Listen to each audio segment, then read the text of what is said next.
మన అమ్మ నాన్నలకి మన మీద ప్రేమ ఉందా? షూరా? ఎలా చెప్పగలుగుతున్నారు?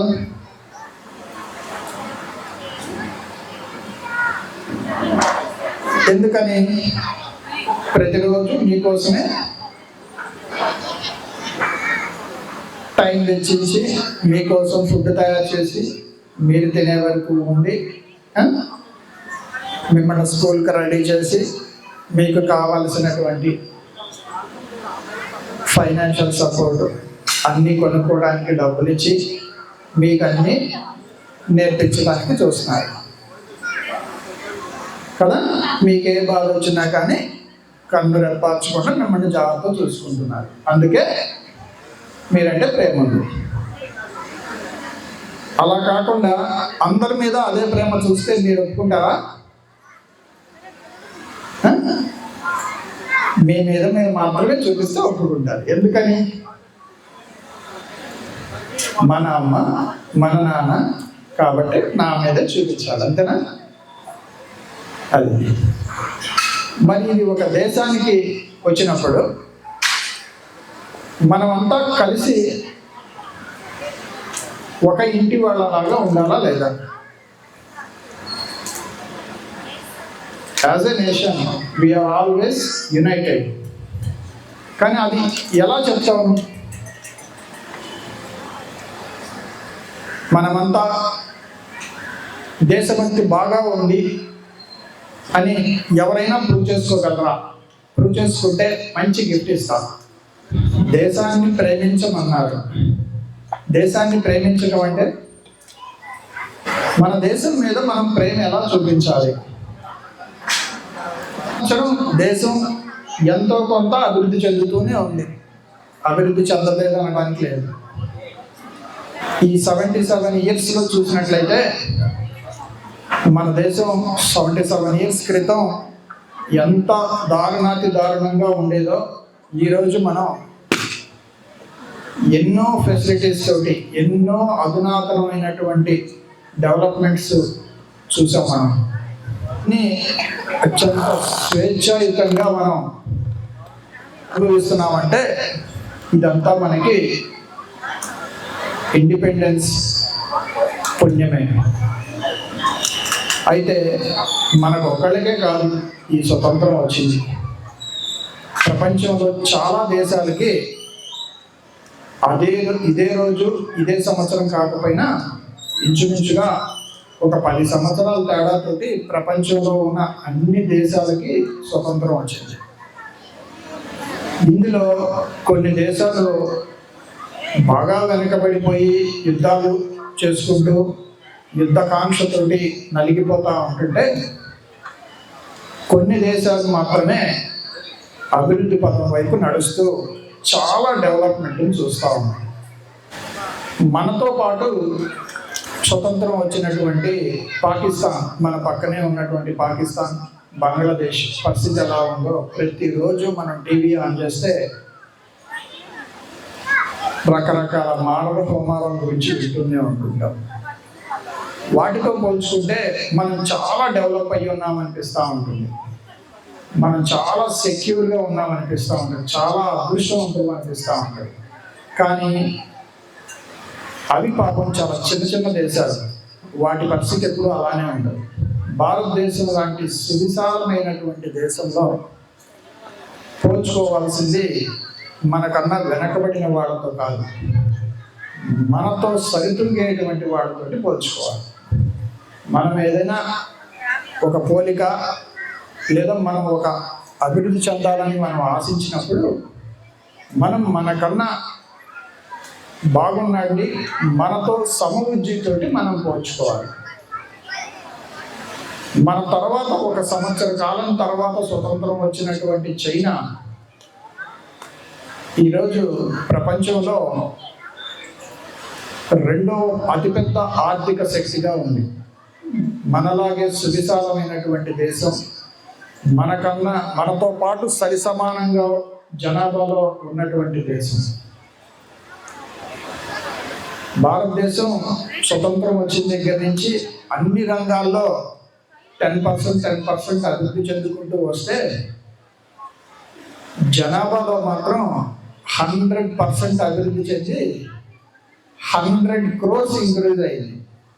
స్వతంత్రం వచ్చినప్పుడు మన జనాభా 40 crores, whereas now it is 140 crores. So ఖచ్చితంగా 100 crores పాపులేషను స్వతంత్రం వచ్చిన దగ్గర నుంచి ఈ రోజుకి పెరిగిపోయింది. మిగతా ఏ దేశంతో పోల్చుకున్నా జనాభా అభివృద్ధిలో మాత్రం భారతదేశం అన్ని దేశాలని మించిపోయాం. చైనాను చూసినట్లయితే వాళ్ళు పాపులేషన్లో డబల్ అయినా కంట్రోల్డ్గా ఉండి ఇప్పుడు వాళ్ళు పాపులేషన్ డిక్లైనింగ్ ఫేజ్లో ఉన్నారు. వాళ్ళు మనం ఇంకా కంటిన్యూస్గా పెరుగుతూనే ఉన్నాం. మనకున్న వనరులు వాటికి సరిపోవట్లా.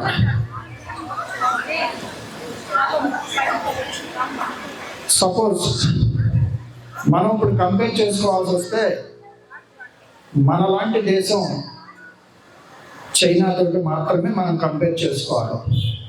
కానీ చైనాతోటి కంపేర్ చేసుకోవడానికి మనకు అర్హతే లేదు. ఎందుకంటే ఏ రంగం తీసుకున్నా, వ్యాపార రంగం కావచ్చు, ఇండస్ట్రియల్ సెక్టార్ కావచ్చు, స్కిల్డ్ లేబర్ కావచ్చు, సిటీ డెవలప్మెంట్స్ కావచ్చు, టెక్నాలజీ డెవలప్మెంట్ కావచ్చు, వార్ఫేర్ డెవలప్మెంట్ కావచ్చు, or in terms of financial capacity కావచ్చు, చైనా మనకన్నా 10 రెట్లు, ఏ రంగంలో చూసినా కానీ మనకన్నా 10 రెట్లు ఉంది. మనకన్నా ఓ 10% 20% ఎక్కువ ఉంటే మనం వాళ్ళతో కంపీట్ అయ్యి దాన్ని చేయడానికి అవకాశం ఉంది. కానీ మనతో పాటు ఉన్నటువంటి దేశం మనకన్నా 10 రెట్లు అభివృద్ధి చెందితే మనం జనాభాలో మాత్రమే అభివృద్ధి చెందాం, ఇంకెందులోనూ అభివృద్ధి చెందాల అంతగా. మనం జస్ట్ ఒక 10% మాత్రమే అభివృద్ధి చెందుకుంటూ వస్తున్నాం. దీనికి కారణం ఎవరై ఉంటారు? పూర్తిగా దేశమే. దేశం అంటే మట్టి కాదు, దేశం అంటే మనుషులే. ఈ దేశం యొక్క మనుషులే అభివృద్ధి వైపు ప్రయాణించకుండా తిరోగమనం వైపు ప్రయాణిస్తున్నాం. మనం అంటే మనల్ని డెవలప్ చేసుకోవడం మర్చిపోయి చైనాని డెవలప్ చేస్తున్నాం. చైనా కావచ్చు, లేకపోతే అలాంటి ఇంకా ఏ దేశమైనా కావచ్చు, పక్క దేశాలను డెవలప్ చేస్తున్నాం. నేను అదే అడుగుతున్నాను ఇందాక. అందరూ ఇంట్లో టిఫిన్ చేసే వచ్చారు కదా, అందరూ మీ అమ్మ వాళ్ళే టిఫిన్ పెట్టారు కదా అందరికీ. మమ్మీ వాళ్ళు ఇంకెవరికి పెట్టలేదు కదా, మీకే పెట్టారు కదా. ఎందుకని? మీ మీద ప్రేమ ఉంది కాబట్టి మీకే పెట్టారు. మరి మీకు దేశం మీద ప్రేమ ఉందని ఎలా ప్రూవ్ చేసుకుంటారు? మీరు కూడా ఈ దేశానికే సేవ చేస్తే మీకు ఈ దేశం మీద ప్రేమ ఉందని ప్రూవ్ అవుతుంది. అంతే కదా. మీరు ఏ దేశానికో సేవ చేశారనుకో, అప్పుడు ఆ దేశం మీద ప్రేమ ఉందనుకుంటామే తప్పితే ఈ దేశం మీద ప్రేమ ఉందని ఎలా అనుకుంటాం? దేశం మీద ప్రేమ అంటే దేశం జెండా ఎగరేయటం, జనగణమన పాడటం, లేదా గ్రీటింగ్ కార్డ్స్ పంచుకోవటం, ఇవి మాత్రమే కాదు. మన ప్రేమని తల్లిదండ్రుల ప్రేమలాగా మన చేతల్లో చూపించాలి దేశానికి. A friend in deed, a friend in need is a friend in deed అన్న కొటేషన్స్ రాస్తుంటారు కదా రెగ్యులర్గా. సో ఇప్పుడు దేశానికి దేశభక్తి ఉన్నటువంటి పౌరులు కావాల్సింది. పౌరులు 140 కోట్ల మంది ఉన్నారు, కానీ దేశభక్తి కలిగి ఉన్నటువంటి పౌరులు చాలా తక్కువ ఉన్నారు. సో దేశభక్తి కలిగినటువంటి పౌరులు అంటే ఈ దేశంలో ఉన్నటువంటి జనాన్ని ప్రేమించేటువంటి వాళ్ళు కావాలి. పక్క దేశంలో ఉన్న వాళ్ళని ప్రేమించేవాడు కాదు. నేను ఎందుకు మీరు మన అందరినీ పక్క దేశాన్ని ప్రేమిస్తున్నానని అంటున్నానంటే చెప్పమంటారా? సరే, మీరు పొద్దున్నే లేచి ఏం చేశారు? బ్రష్ చేశారా? సరే, చదువుకోలేదా? ఈరోజు చదవలేదు, రోజు చదువుతున్నారా? సరే, ఈరోజు బ్రష్ చేశారు. ఓకే, ఏం పేస్ట్ వాడారు? కోల్గేటా? ఇంకా క్లోజప్పా? ఇంకా డాబర్ రెడ్? ఇంకా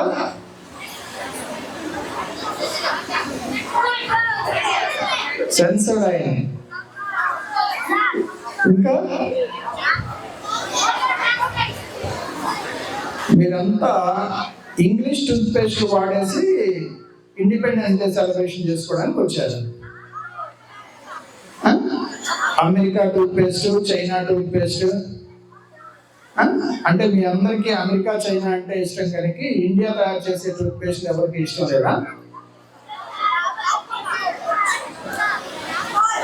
ఎవరు చేతులెత్తిన వాళ్ళు ఏం పేస్ట్ వాడారు?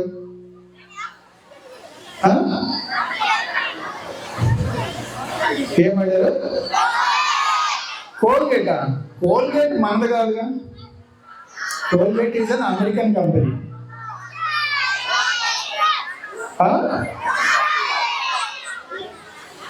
వినపడట్లా? వేప పుల్ల. వేప పుల్ల మనకి స్వతంత్రం వచ్చినప్పుడు వాడేవాడు, ఇప్పుడు వాడట్లేదుగా. అన్ని అబద్ధాలు చెప్తున్నారు. You people are very smart in answering. వేప చెట్లు ఎక్కడ ఉన్నాయి? వేప చెట్లు ఒంగోలులో వేప చెట్లు ఎక్కడ ఉన్నాయి? చూపించింది, అన్ని తినేసేసారు. ఇప్పుడు వేప చెట్లు అన్ని మీరు వేప పుల్లగా వాడేసేస్తే చెట్లే లేకుండా పోతాయి. లాస్ట్ ఇయర్ వేప చెట్లకు అన్నిటికీ వైరస్ వచ్చి అన్ని పాపం చనిపోయింది. మీరు చెప్పినా నేను నమ్మడానికి లేదు. లాస్ట్ ఇయర్ 2 years నుంచి వేప చెట్లు ఎక్కడెక్కడ ఉన్న వేప చెట్లు అన్ని చనిపోయింది ఒంగోలులో.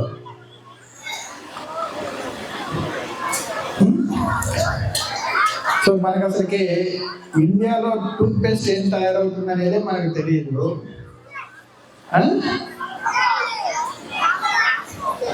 తెలుసుకుంటారా?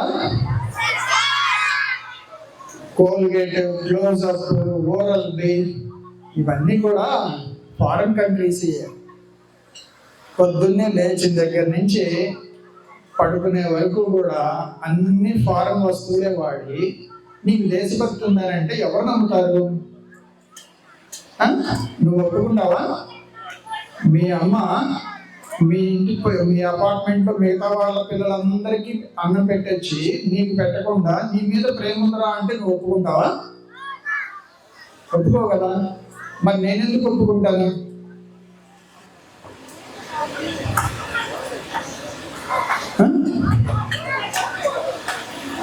దేశభక్తి అంటే దేశాన్ని ప్రేమించాలి. దేశాన్ని ప్రేమించడం అంటే మాటల్లో గ్రీటింగ్స్ చెప్పడం కాదు, చేతల్లో చేసి చూపించాలి. దేశాన్ని ప్రేమించడం అంటే ఈ దేశ జనాభాని ప్రేమించమన్నారు. ఈ దేశ జనాభా చేసేటువంటి పనులు, చేసేటువంటి వ్యాపారాన్ని ప్రోత్సహించడమే దేశభక్తి. అంతే కదా. మన ఇంట్లో మనకు అంతే కదా జరుగుతుంది. మరి సో ఇక నుంచి ఈ దేశాన్ని ప్రేమించాలి అని అంటే ఇన్ని సంవత్సరాల పాటు మనం ప్రతిరోజు పంచువాలిటీ మెయింటైన్ చేయాలి, అబద్ధాలు ఆడకూడదు, కష్టపడి చదువుకొని ప్రయోజకుడు అవ్వాలి. ఇవన్నీ స్టాండర్డ్ థింగ్స్ ఎప్పుడు ఉంటాయి. ఇప్పుడు వాటిని దాటేసి మనం ఆలోచించగలిగితే మాత్రమే ప్రపంచంలో మన మనుగడ సాగింది.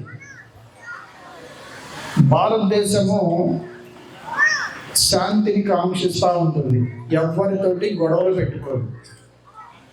అంతే కదా. మనం ఎవరితో గొడవలు పెట్టుకోం, మనం శాంతి కాముకులం. మన చుట్టుపక్కల ఉన్నటువంటి దేశాలందరూ ఎప్పుడు యుద్ధానికి కాలుగుతూ ఉంటుంటారు. కానీ మనం మాత్రం అలా దొరకం. అయినా మనం శాంతి కాముకులు అనే ముద్ర వేయించుకోవాలా, లేదా చేతగాని వాడు అని వేయించుకోవాలా? A weak person has no right to ask for peace. యుద్ధం చేయటం రాని వాడికి సంధి కోరే అర్హత లేదు. యుద్ధం చేసే కెపాసిటీ ఉన్నవాడికి మాత్రమే సంధి కోరేటువంటి, సంధి అంటే విరామం, అర్హత ఉంటుంది. సో నువ్వు బలహీనుడు అయితే మనం రాజీ మాట్లాడదామంటే ఎవరు ఒప్పుకోరు, అది ఓటమే. నువ్వు బలవంతుడు అయినప్పుడు మాత్రమే నువ్వు చెప్పేది వేదం అవుతుంది. నువ్వు చెప్పే ప్రతి మాటకి విలువ ఉంటుంది. మనం ఇండివిజువల్గా ఎదగాలి, ఒక దేశం మొత్తం ఎదగాలి. ఒక్కడం ఎదిగితే దేశం ఎదిగినట్టు కాదు. దేశంలో అందరూ మెజారిటీ పీపుల్ అభివృద్ధి చెందితే మాత్రమే ఈ దేశం ముందుకు వెళ్తుంది. మన పరిస్థితి ఏంటంటే, మీకు అందరికీ దేశం మీద ప్రేమ లేక కాదు, క్లోరేట్, క్లోజప్, ఓరల్ బీట్ పేస్ట్ వాడుతుంది. తెలియకపోవడానికి గల కారణం global advertisement. Popularity is not a symbol of guarantee. అవునా? Popularity is never considered as a symbol of guarantee. అంటే టీవీలో 100 సార్లు అడ్వర్టైజ్మెంట్ వచ్చిందంటే అది మంచిదని కాదు అర్థం. టీవీలో అడ్వర్టైజ్మెంట్ చూసేసి ఇక మనం అదే ఉంది, ఈ దేశంలో ఇంకేది లేదు, జనాలంతా ఇదే వాడుతున్నారు అని చెప్పేసి అనుకుంటున్నాం. అది తప్పు. మనమంతా మనదేది అనేది మనకై ఎవరికి వారే విశ్లేషించుకోవాలి. టీవీలో చూసేసి, టీవీలో ఈ అడ్వర్టైజ్మెంట్ వచ్చింది కాబట్టి అది కొనుక్కొచ్చుకుంటాను, ఇంకొక వస్తువు అడ్వర్టైజ్మెంట్ వచ్చింది కాబట్టి అది కొనుక్కొచ్చుకుంటాను అని చెప్పేసి అట్లా గుడ్డిగా వెళ్ళకూడదు.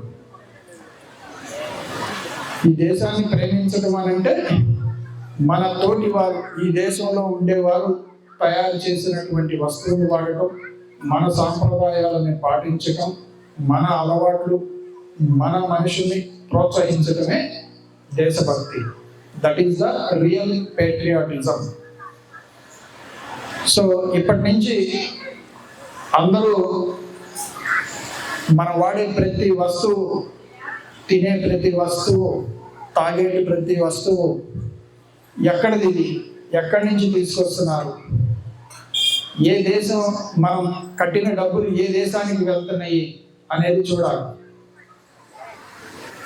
మనం అనాలోచితంగా చేసేటువంటి పనుల వల్ల ఈ దేశంలో ఉన్న ఎన్నో వ్యాపార సంస్థలు మూతపడిపోయినాయి. కేవలం 140 కోట్ల జనాభా ఉండి కనీసం 1 కోటి జనం కూడా దేశీయ వస్తువులు వాడటలా. 139 కోట్ల మంది జనాభా ఇతర దేశ వస్తువులే వాడుతున్నారు. దీనికి ప్రధానమైన కారణం వాటికి లభిస్తున్నటువంటి పాపులారిటీ. ఆ వస్తువుల్లో ఏదో గొప్పతనం అంటూ ఏమీ లేదు. మీరు ఇందా చెప్తున్నటువంటి ఏ పేస్ట్ వాడే వాళ్ళు అయినా సరే first class, second class, third క్లాసుల్లో పళ్ళు ఊడిపోవాల్సిందే అందరికీ, మళ్ళీ కొత్త పళ్ళు రావాల్సిందే. అందరికీ ఊడిపోయినాయా? అందరికీ మళ్ళీ కొత్త పళ్ళు వచ్చినాయి కదా.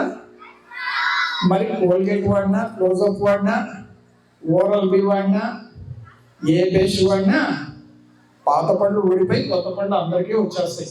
మిల్క్ టీత్ ఊడిపోయి పర్మనెంట్ టీత్ వచ్చింది. పర్మనెంట్ టీత్ ఏ పేస్ట్ వాడినా మనకి 15 దాటే వరకు ఉంటాయి ఖచ్చితంగా. మీరు ఎలాంటి భయపడాల్సిన పని లేదు. సో అది ఒక పేస్టే కాదు, ప్రతి వస్తువు, మనం తినేటువంటి ప్రతి ఆహార పదార్థం ఇది ఎక్కడిది, ఏ దేశం నుంచి తీసుకొచ్చారు, మన డబ్బులన్నీ ఏ దేశానికి వెళ్తున్నాయి అనేది చూడాలి. మనం మన స్వదేశీ వస్తువులు వాడడం ద్వారా మాత్రమే భారతదేశం ప్రపంచంలో నెంబర్ 1గా మిగిలిపోతుంది. మన మీద వ్యాపారం చేసి ప్రపంచ దేశాలన్నీ మనకన్నా అగ్రగామి పొజిషన్లో ఉంటే మనం ప్రపంచ దేశాలన్నిటికీ అవకాశం ఇచ్చేసి మనం వాళ్ళకన్నా వెనకబడిపోయి ఉన్నాం. ఈ దేశంలో ఉన్నటువంటి ప్రధాన సమస్య ఒకటి ఇన్ఫ్లేషన్. ఇన్ఫ్లేషన్ అంటే అధిక జనాభా వల్ల అవసరాలు పెరిగిపోయింది, అంటే వస్తువుల మీద డిమాండ్ పెరిగిపోయింది మనకి. సో దేశ జనాభా తగ్గాలి. దేశ జనాభా ఒకప్పుడు ఒక్కొక్కరు 10 మందిని కంటా ఉండేవాళ్ళు. ఇప్పుడు మీరంతా ఒకళ్ళిద్దరే కదా ఇంట్లో ఉంది, ఫ్యామిలీకి మ్యాక్సిమం ఉంటే 3 ఉన్నారు. సో మనం ఒక పొజిషన్కి వచ్చేసాం. ఇంకా జనాభా పెరుగుదల అనేది కొంత ఆటోమేటిక్గా కంట్రోల్ అయింది. రెండోది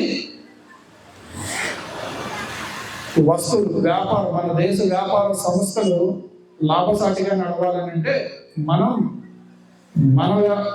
మన వస్తువులు వాడటం ద్వారా మాత్రమే జరిగింది. సో చాలా వస్తువులు ఉన్నాయి.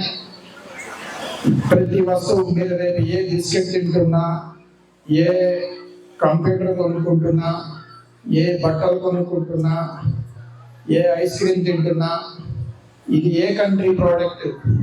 ప్రోడక్ట్స్ మీకు 3 రకాలు ఉంటాయి. ఒకటి మేక్ ఇన్ ఇండియా ప్రోడక్ట్, అంటే 2 made in India product, 3 imported products. వీటి డిఫరెన్స్ తెలుసా? ఇంపోర్టెడ్ ప్రోడక్ట్స్ అంటే కంప్లీట్గా వస్తువు వేరే దేశంలో తయారయ్యి మన దగ్గరికి వస్తుంది ఇక్కడ. సో మళ్ళీ మనం దాన్ని పే చేసిన అమౌంట్ ఆ దేశానికి వెళ్ళిపోతుంది. మేక్ ఇన్ ఇండియా కాన్సెప్ట్ వచ్చింది కదా మనకి, నరేంద్ర మోడీ గారు తీసుకొచ్చారు కాన్సెప్ట్. ఇదేంటంటే వేరే దేశం వాళ్ళు వచ్చి మన ఇండియాలో వ్యాపార సంస్థలు పెట్టి ఇక్కడ వ్యాపారం చేసి కొంత డబ్బులు ఇక్కడ ఉన్నటువంటి ఉద్యోగులకి జీతాల రూపంలో ఇచ్చి లాభాన్ని మొత్తం వాళ్ళ దేశానికి తీసుకుని వెళ్తారు. అంటే ఇండైరెక్ట్గా మేక్ ఇన్ ఇండియా ప్రోడక్ట్ మనం వాడిన లాభం అంతా వేరే దేశానికి ఇచ్చిన వాడమే మనం. తర్వాత 3వ product made in India products. Made in India అంటే product prepared by an Indian and product prepared in India. మనము మన దేశంలో తయారు చేసుకున్నటువంటి ప్రోడక్ట్. ఇది ఇక్కడ ఉన్నటువంటి వ్యక్తులకి ఉపాధి వస్తుంది, అలాగే ఇక్కడ ఉన్నటువంటి ఆ వస్తువులో వచ్చినటువంటి లాభం మొత్తం కూడా ఇదే దేశంలో ఉన్నటువంటి ఆ వ్యాపార సంస్థ ఓనర్కి వస్తుంది. అతను మళ్ళీ ఇదే దేశంలో వ్యాపారాన్ని అభివృద్ధి చేస్తాడు. సో మనము మేడ్ ఇన్ ఇండియా ప్రోడక్ట్ని మాత్రమే వాడుకోవాలి, మేక్ ఇన్ ఇండియా ప్రోడక్ట్స్ కాదు, లేదా ఇంపోర్టెడ్ ప్రోడక్ట్స్ కాదు. సో దయచేసి అంటే నేను మన భారతదేశంలో అవైలబిలిటీ లేనటువంటి ప్రోడక్ట్స్ మనకు వేరే ఆప్షన్ ఉండదు, ఖచ్చితంగా మనం వాటిని తెచ్చుకోవాల్సిందే. కనీసం భారతదేశంలో అవైలబిలిటీ ఉండి ప్రోడక్ట్స్ దాన్ని వాడకుండా మనం పక్క దేశం నుంచి తెచ్చుకోవడం అనేది మాత్రం దేశద్రోహం కిందే వస్తుందని నేను గట్టిగా నమ్ముతాను. మనం దేశాన్ని ప్రేమించకపోయినా పర్లేదు, కానీ దేశానికి మాత్రం ద్రోహం చేయకూడదని కోరుకుంటున్నాను. మీరంతా ఈ రోజు నుంచి నేను మళ్ళీ రివ్యూ పెట్టిస్తాను, దీని మీద నెంబర్ ఆఫ్ డిబేట్ కండక్ట్ చేస్తాము, ఒక ప్రోగ్రామ్ని తీసుకొద్దాం దీని మీద. అందరూ కూడా how to love the country not in words but in deeds. మనం చేసే పనులతోటి దేశాన్ని ఎట్లా ప్రేమించాలి. దేశం మీద ప్రేమ అంటే సైనికుడిలాగా బోర్డర్కి వెళ్ళి శత్రువు మీద ఫైట్ చేయాల్సిన పనే కాదు. మీ ఇంట్లో ఉండి కూడా మీరు దేశాన్ని మీ చేతుల ద్వారా ప్రేమించవచ్చు. ఇది మనం ఒక స్కూల్గా, ఒక ఉద్యమం రూపంలో మనం ముందుకు తీసుకెళ్తే ఖచ్చితంగా ఏదో ఒక రోజు, ఏదో ఒక స్టేజ్కి వెళ్ళిన తర్వాత మన దేశం కూడా బలమైన ఆర్థిక శక్తిగా ఎదుగుతుంది. ఆ రోజున మనకి అన్ని ఫెసిలిటీస్ వచ్చేస్తాయి, మనం కోరుకున్నటువంటి ప్రతిదీ వచ్చేస్తుంది. ఈరోజు మన రూపాయి వాల్యూ డాలర్తో పోలిస్తే 83 రూపీస్. అంటే మనం 83 రూపీస్ ఇస్తే కన్నా మనకు ఒక US డాలర్ రాదు. అంటే మనం ఎంత బలహీనంగా ఉన్నామో చూడండి. 83 టైమ్స్ వీక్గా ఉన్నాం మనం పక్క కంట్రీలో. వాళ్ళు మనలో 30 crores పాపులేషన్ ఉన్నారు, మనం 140 crores పాపులేషన్ ఉంది. ప్యూర్లీ మనం చేసేటువంటి చిన్న చిన్న తప్పుల వల్ల దేశం చాలా బలహీనపడిపోతా ఉంది.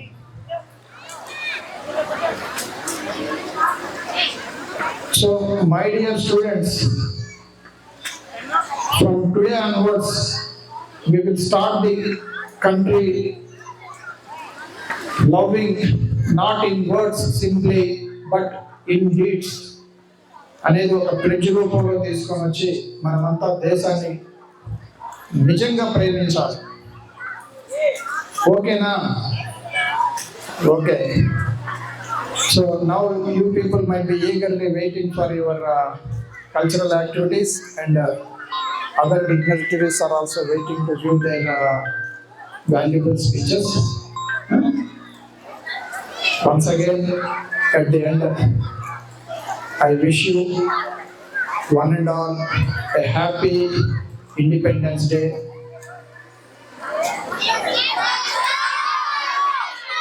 Thank you, and thank you one and all.